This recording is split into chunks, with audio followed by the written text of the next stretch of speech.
mo, sa tagal namin noon ni Luisa, kahit kailan, hindi niya pa ako tinanggihan.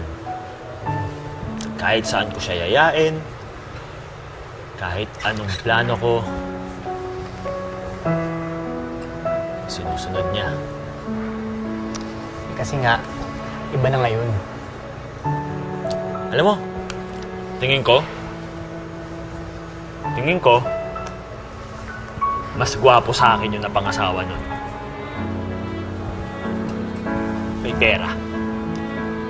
Kasi, nakotse-kotse na lang siya eh.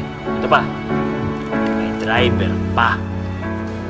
Bukod dun, may anak sila, may pamilya, at yun ang pinili ng ex mo.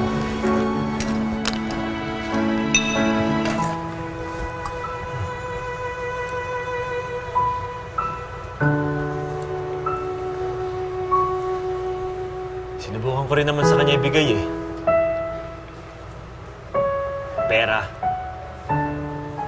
Anak. Asawa. Pero inabot ng malas eh. Pero kapag iisipin mo kung hindi nangyari lahat ng kamalasan na yun, ako sana yun eh.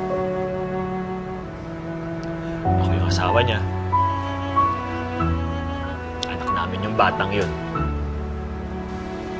Alam ko eh. Nararamdaman ko.